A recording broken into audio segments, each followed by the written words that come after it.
Fala, meu aluno, bom dia, boa tarde, boa noite, boa madrugada, amigão! Então, nesta videoaula, a gente já vai começar a aprender as principais propriedades de uma outra figura espacial que a gente chama de pirâmide, amigão! Isso mesmo, agora a gente vai estar falando desse tipo de figura que aparece aqui pra gente. Agora, amigão, o que é esse camarada que a gente chama de pirâmide? Teremos o seguinte, aqui teremos um polígono qualquer, beleza? Tem que ser um polígono, tranquilo? E aqui teremos um ponto fora desse polígono. Ponto, onde estarei chamando de ponto V, fazendo referência ao que chamamos de vértice da nossa pirâmide. Então aqui, ó, esse camarada então equivale ao vértice da nossa pirâmide, tudo bem? Então teremos um ponto fora do plano desse polígono que aparece pra gente. O que vai ser esse camarada que a gente chama de pirâmide? Ele vai ser a reunião de todos os segmentos cujas extremidades estejam nesse vértice e em um ponto aqui desse polígono que aparece pra gente, tudo bem? A reunião de todos esses segmentos vai nos dar o que chamamos de pirâmide. Agora, essa pirâmide ela possui três classificações importantes que você tem que levar para a prova. A primeira delas é o que a gente chama de pirâmide oblíqua. O que vai ser essa pirâmide oblíqua? Ela vai ser a pirâmide onde a projeção desse vértice ela não vai coincidir com o centro de gravidade dessa figura. Por exemplo, ó, esse ponto aqui, ele vai corresponder ao centro de gravidade desse polígono. Tá aqui, ó, centro de gravidade. Centro de gravidade. O qual chamaremos de CG. Tá aqui, ó. O qual chamaremos de CG.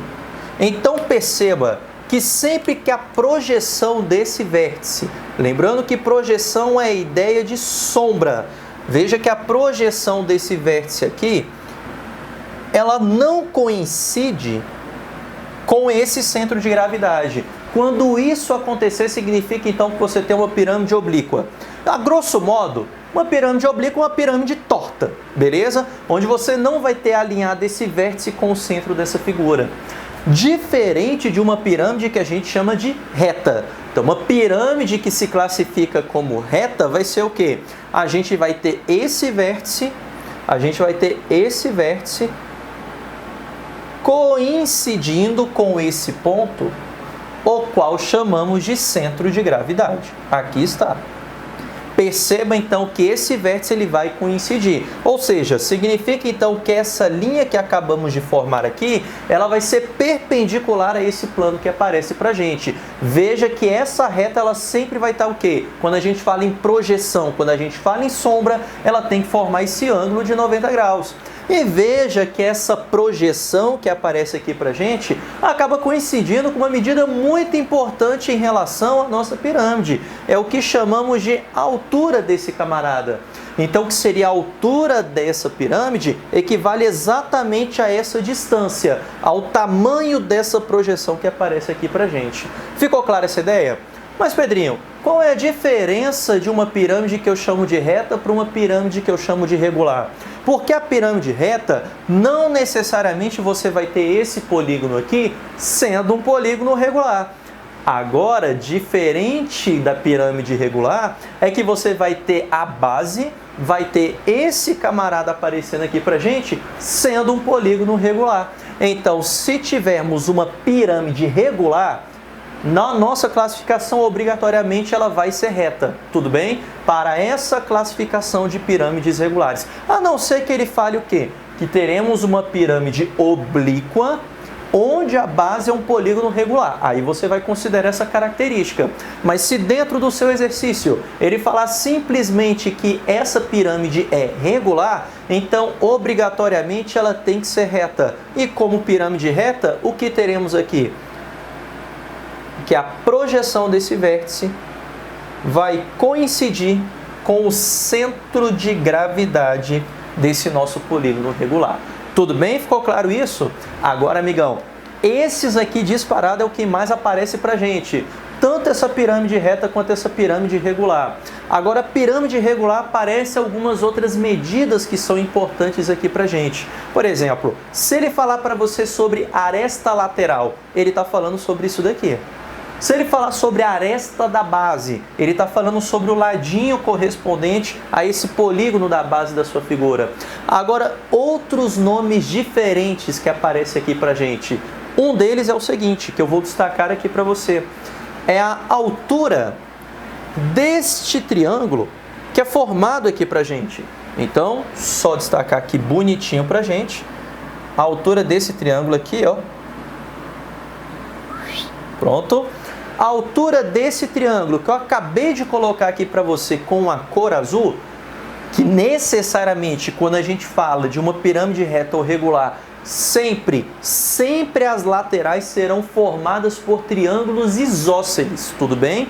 Não necessariamente aqui teremos triângulos equiláteros. A gente só pode afirmar que teremos aqui sempre triângulos isósceles, beleza? Então anote isso.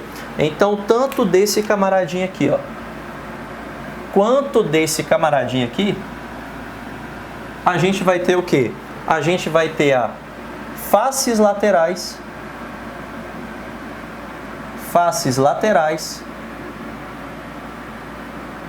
são triângulos isósceles. Beleza? Nunca se esqueça disso daqui.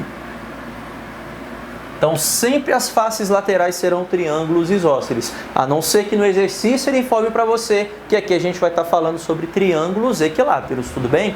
Agora, essa altura desse triângulo isósceles que eu acabei de destacar aqui para você, ó, a gente não costuma chamar de altura do triângulo isósceles. Isso daqui ele é chamado dentro dos exercícios de apótema da pirâmide. Apótema da pirâmide. Pronto, aqui está. Então esse camarada ele é chamado de apótema da pirâmide. E veja que esse apótema da pirâmide vai corresponder ao que seria a altura desse triângulo isósceles que aparece aqui pra gente, tudo bem? Além disso daqui, tem outra medida importante, que é a ligação desse pé do apótema da pirâmide com o centro de gravidade. Esse camarada bem aqui, ó. Pronto. Percebeu esse segmento em azul que eu acabei de desenhar aqui para você? Perceba que esse camarada ele sai do centro de gravidade de um polígono regular. Ele saindo do centro de gravidade de um polígono regular e chegando em um camarada que divide ao meio o lado desse polígono regular que aparece aqui pra gente, esse daqui ele já tem um nome que já conhecemos da geometria plana. Que nome é esse? Apótema também. Lembre-se que a definição de apótema equivale ao quê? A distância do centro de gravidade ao quê? Ao ponto médio do lado de qualquer polígono regular. Então essa distância já equivale ao apótema. Só que aqui temos o apótema do quê? Da base dessa pirâmide. Então aqui eu vou chamar de apótema da base. Então perceba a diferença. Se ele falar para você de apótema da pirâmide, ele está falando para você sobre a altura desse triângulo isósceles. Se ele está falando para você de apótema da base, obviamente teremos aqui o apótema da base. E perceba que como a gente vai ter a projeção desse vértice no centro de gravidade, olha o triângulo que a gente acaba formando aqui. A gente acaba formando um triângulo retângulo envolvendo o quê? Envolvendo essa altura, envolvendo o apótema da base e envolvendo o apótema da pirâmide. Amigão, altura extremamente importante dentro de vários exercícios que você vai estar resolvendo. Fique muito ligado com esse camarada, até para facilitar a sua visualização. Ó. Eu vou apagar essa aresta daqui, ó. Só para facilitar a sua visualização. Eu quero que você foque nesse triângulo isósceles aqui, ó. Opa, desculpa, nesse triângulo retângulo aqui. Esse triângulo retângulo, ele é de extrema importância quando você está resolvendo exercícios de pirâmide, porque ele vai relacionar essas três medidas importantes: a altura da sua pirâmide e também os seus dois apótemas, tanto da base quanto a apótema da pirâmide. Agora, outro triângulo retângulo interessante para a gente visualizar é esse daqui. É o triângulo retângulo formado pela altura, pela aresta lateral e por essa distância que liga o centro de gravidade a esse vértice daqui de baixo, esse vértice da base, ou seja, esse camarada bem aqui, ó. Lembrando que esse tipo de ligação você pode fazer com o quê? Você pode fazer com qualquer uma dessas arestas laterais. Aqui eu estou visualizando uma dessas possibilidades. Então, só reescrevendo aqui, centro de gravidade, que corresponde a esse ponto, e o outro triângulo retângulo importante para você visualizar, que é esse daqui. Tudo bem? Então, temos aqui dois triângulos retângulos importantíssimos para você visualizar.